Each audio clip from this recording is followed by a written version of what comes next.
And if we can move on. The next one is really about what tools and resources do you need. It's up there on the PowerPoint.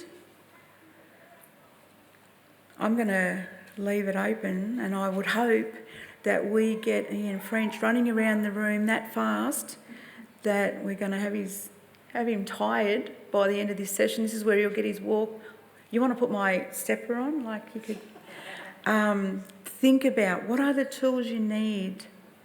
You know, obviously your manual, obviously your regional committee handbook, but what other tools do you need? Think about the IT. How are you going with, you know, the laptops that you've got? How are you going with those sorts of things? This is a wish list. If I said you could have what you want, what would you like? I think in this day and age you need really good technology. You need up-to-date computers, projectors, music equipment. Everything needs to be up-to-date because you can go into now halls and different church rooms, and I didn't have the technology at one stage to match it because they'd upgraded everything. Good. And just pass the mic back to Ian so he can run it off to someone else. Annie.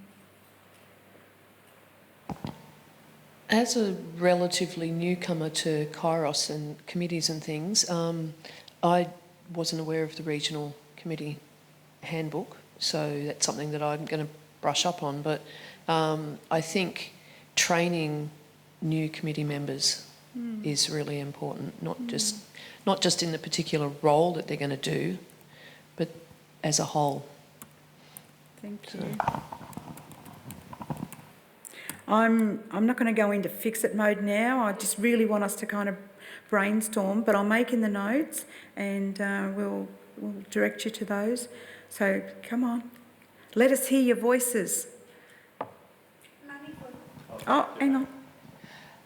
One of the many benefits that we have in South Australia is a family that has a large property, and they have been able to store a custom-made trailer into which go large plastic cartons, and in these cartons are the goods required for the weekend. So we have a carton for umpteen cartons for the kitchen, for the chaplains, for etc., and it holds everything that we need, our IT and any other supplies. And of course, when we have our formation time, one of the first things you do is to just go through them and make sure what you have and you haven't got, and then you get some more. But this is an absolute gem that we have. Mind you, somebody has to pull it from point A to point B, but the people often do that as a gift to us, and it's wonderful.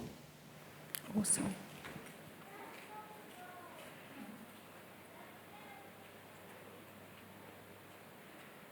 Here we've got Patty. I was going to say something else, but I agree with the trailer because everything is stored at our house, and Stephen is actually the supply person, so everything we actually take in our cars to Rockhampton or to wherever we're going. So a trailer would be a great... we do have one, but it's an old one that somebody built years and years ago, and it cannot be work health and safety. They wouldn't pass it. So we just use our cars now. So, and the other one would be money for fuel. I know we come up with this all the time, but a lot of the we have to pay out a lot of money to get from A to B, for our weekends, for our training weekends. Sometimes we might be doing a weekend in Rocky, so all the ladies that want to come from Harvey Bay up, for formation weekends, it's all that extra money that you've got to pay on top of, you know what I mean? And even the recruiting part of it, it comes back to, fuel, and it's really expensive at the moment. I mean, I know I go back to it all the time, but it's one of our main things. Yeah. Just a comment about the trailer. We also have a custom-made trailer, which has been fantastic, because where we hold our weekends down at Turos is we have to actually create the community space. So we actually have to put up, we erect walls and doors. So we have a lot of gear. So that's been wonderful. But we also use it as a PR because it has our beautiful emblem on it. So wherever it drives, wherever it's parked, there's, Kairos is being seen.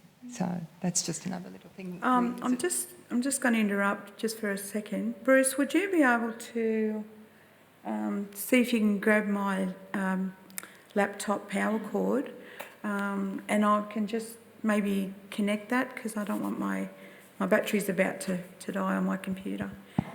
Thank you. Could you get my laptop cord so I can plug it in without me having to leave this spot? I think it's probably... Can you see it? Thank you. Over this side. We always have IT problems, don't we? Just building on that a little bit, Patty, I'll come back. There was a grant that we got for one of the regions a few years ago where they could keep a running sheet of petrol kilometres, so that people who needed to could apply for some funding. Yeah. So again, I did say I wasn't going to go into fix-it mode, but sorry. We'll come back to you, Paddy. I'd just like to say trailers are fine, but we've found in the past that trailers sit for most of the year, and the registration is cost to us is a fair bit. Registration, maintenance and everything else. So we've gone back to just hiring one. And I've got a local bloke in our town who's got a trailer hire, and for $22 for 4 days, I get it for that. So that's saving us money without maintenance, without, how could you say, registration, everything. That's the best way we find at the moment. To save money, because cost is a big factor with KO. Yep. This is great. So I'm putting it down as the tools that we need to think about, tools and resources that we need for our regions to be mindful of. And again, it'll be some need it, some don't. Others might call on different churches to help with that kind of thing. Beck? I just wonder, and I know I'm new up here, so the distance is, I'm working with the distance, please. the distance out and stuff. I'm just wondering if we're having 3, 4, 5 cars to cart people to a venue for training or something like that, is hiring a minibus another option? And then everybody pays maybe $20 a head or something like that to cover cost and petrol. I wonder what the difference would be if you're paying, say, 5 cars, a tank, 2 tanks, there and back. That's $200 each car load, pretty much. Yeah. Would a minibus then work better?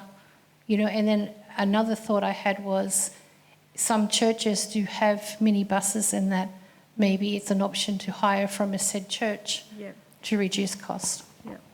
Let's stay away from the fix-it mode. Let's just start keep focusing on the tools that we need, because I think we'll all go around and be solution finding, where we really need to use the opportunity to put on the table what are the tools and resources we need. And, like at the moment we're thinking about we need Ezra. Okay, let's just get back into that frame of thinking, and there might be time later for us to do some of the problem solving, but right now we need to get the issues, the tools and resources that we need. So I'm thinking we do need Ezra, but it's a part of the technology. We can't have a weekend without Ezra. We have to get that. We have to download that. Anne's got another... Yeah, I think something we need, that it's wonderful we have Zoom now, is just maybe once a year a visit from a state council or a board member to join in our committee meeting and just see how we're going and bring a positive message of what's happening in the wider Kairos community. Brilliant, brilliant idea. We'll get Ian French to do that. No. Okay, we've got another one up the back, the tools and resources that we need. Along the same line as what Anne said then, I've often thought to have an external mentor for, when there are really curly questions, curly or difficult situations on a team or in the committee, just to be able to, and I know we have got those people at State Council, and I know that Sue herself has been helpful to us, or to me, on one such occasion with COVID complications. But I have often thought, wouldn't it be good to have a mentor for those who are in those situations? Yeah, I've got it down. It's a good one. For Wide Bay, we've been going 16 years now. One of the things we need is a new PA system. Ours is 16 years old. It's very out of date. We're constantly getting it repaired and fixed. The thing that we need is something like the setup we've got now to help us get through, and we're having talks in our presentations for the ladies. That's one of the things new. Yeah, that's good. And you know what? There's a lot of people who can't hear properly, so PA systems really help us get the message. What's the point of sitting in front of, sitting there and you're not hearing anything that's going on? I think it's great. We're starting to get onto the technology. We're starting to get onto the Ezra, the PA systems, tangible stuff that we can use, that we can ask for, good stuff that we need to make sure that we can reach our audience. In South Australia, we are very limited in the number of facilities to which we can go for weekends and for our formation times. And this, for us, is a big issue.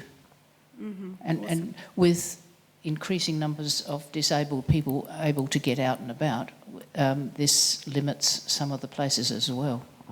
Does that kind of like get into the funding area as well? Because we're looking at areas that have got disability access, which always tend to be a little bit more expensive as well, don't they?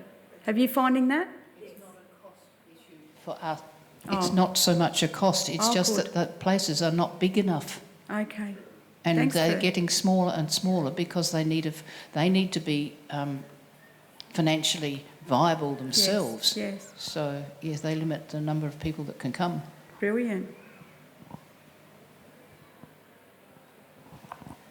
I do have a question about the manual, the regional committee manual.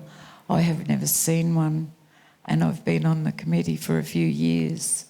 So is that open to every Kairos person to see, or just regional committee?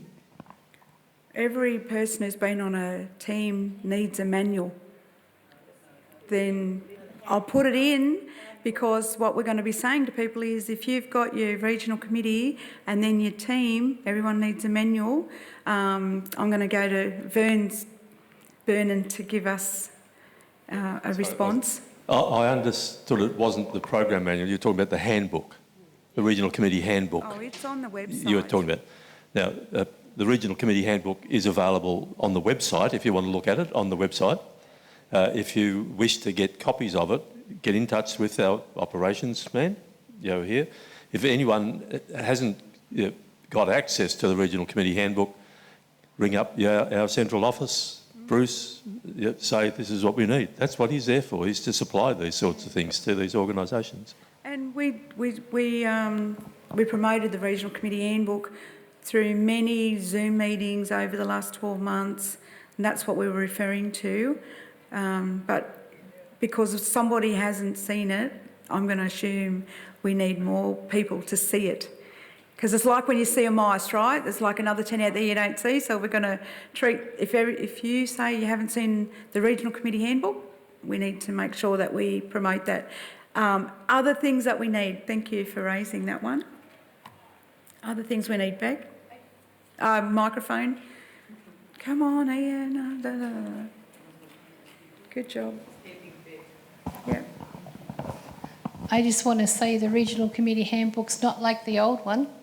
It's only 16 something pages long, and it's very easy to read. You do it in a night. If you're a reader, you do it in a night. So how a lot of the opinion was the old handbook was a bit long-winded. The work that the board has done, it's very streamlined. It's very easy to read. Yeah, no, you're right. I might just take one or two so we can move on to the next slide. But any other resources that we need to talk about? So the regional committee handbook's on the website. The rose-coloured manual is something that your committee must order, enough for your team. Ezra you can get from Jan, PSDG, you know, like if you haven't got the Ezra, please get in touch with us. KSO, go to the websites. Anyone, you've all seen the website? Go to there. Obviously our COO. Anyone tell me what COO stands for? Chief Operating Officer. Patty, another Snickers bar over here. Remember to access... I've moved on to the next slide. I'm sorry, I didn't realise that. Was there any other things that we needed to think about that we need to get?